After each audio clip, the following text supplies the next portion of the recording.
Do you want to make your relationship better in 2025? Whether you're single, dated, married, I'm going to share with you 5 tips to building a very healthy relationship in 2025. The year has already started, and I believe that many of us have already set our goals for 2025, and this includes our personal goals, our career goals, financial goals, and everything. Health goals, obviously. Sometimes we do forget relationships, but setting goals for relationships and building healthy habits towards our relationships will give us success in these relationships, the same way the goals that we have set for the other areas of our lives will give us success in these areas of our lives. And so I want us to prioritize setting goals in our relationships as well. If you're single, dated, married, keep watching this video, like, share, subscribe. In my life, in my relationship, in my marriage, I have done this regularly on a yearly basis, set goals. And I believe that this has helped strengthen my relationship with my husband, and it strengthened our relationship while we were dating and courting as well. And so I believe that this is very important. Setting goals for our relationships is also very, very important. So I'm going to share with you 5 tips. The first thing I am going to tell you is to prioritize communication. And when I talk about communication, you might have heard communication so many times, but today I'm telling you to prioritize communication. And this is not just about one-way communication or saying hello, hi, or talking on the phone 100 times a day or 100 hours a day. This is where transparency comes in. This is where openness and honesty comes in. And this is where you sit down with your partner, you sit down with your spouse, and you openly communicate about ways to make your relationship stronger and better. So let's say in 2024 things happened, you didn't like it, or things happened, you had goals that you wanted to meet but you could not meet it. This time around, sit down in 2025 and ask yourself and your partner, how are we going to meet these goals that we couldn't meet?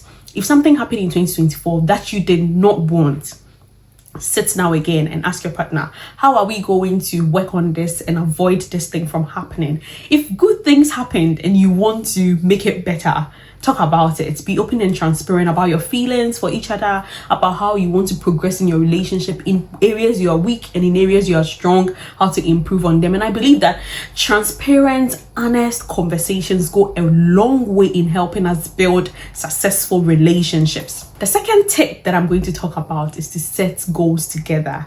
You're in a relationship, obviously. If you're single, that's fine. You can write these points down, and God willing, once you find the right person, you can set goals together with them. But if you're in a relationship and you're married, what I want you to do is, just as you sat down, took your journal and wrote things you wanted for yourself, in a relationship, you have to learn to set goals together.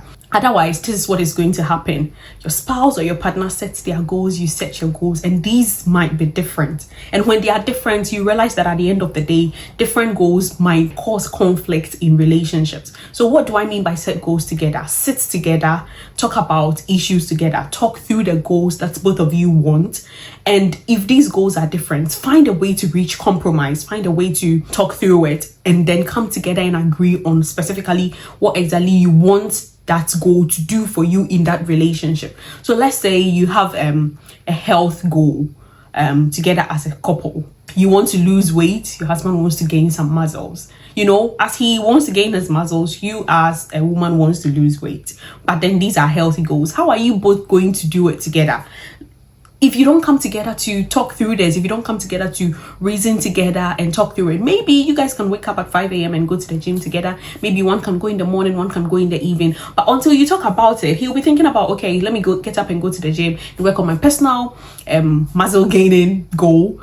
While you also wake up and you're like, where's my husband? Where's my spouse? And and it brings a lot of conflict. But when you sit down together and you set these goals together, at the end of the day, everybody is on board. Another thing about setting goals together is you're able to work on your strengths. And this helps you bond a lot. This helps you know where you're going, what you should look forward to. And it helps you bond as you talk through it, as you decide to work through it. And as you talk about it together as a couple, it helps you bond very well. The third tip to help you have a healthy relationship or marriage in 2025 is to prioritize spending quality time together. And I mean quality time with no distractions from your phones, from work, from little kids, with all of us having kids and toddlers running around, is to prioritize spending quality time together. It might just be laying on the sofa watching Netflix, going out for a walk together, getting a child minder or somebody to take care of your kids for an hour or two,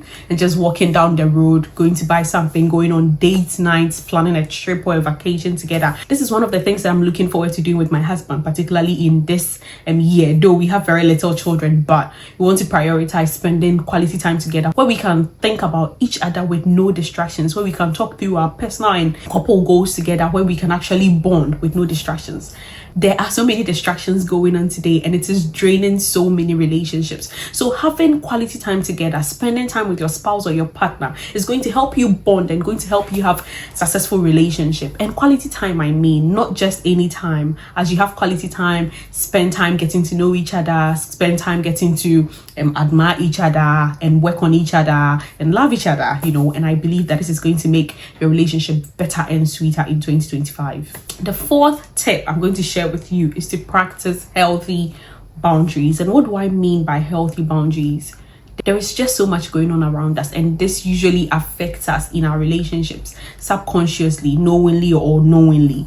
And so practicing healthy boundaries help individuals and couples bond very well. And I believe that if you do this in 2025, it's going to help your relationship and your marriage as well. In practicing healthy boundaries, you need to learn when to give your spouse space or your partner space.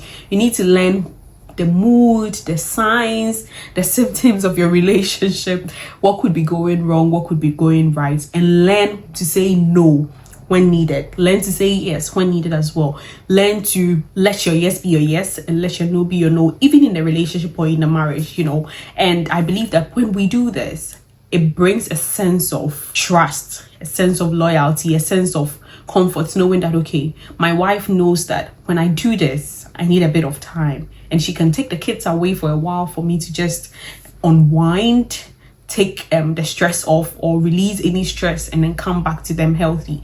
If my wife says she needs space to go out for a walk, if she needs time to be with her friends, or she does not want distractions, it's no distractions, and I believe that this will help make our relationships better. The last and the most important thing that I'm going to share with you is to practice gratitude on a daily basis. It's hard.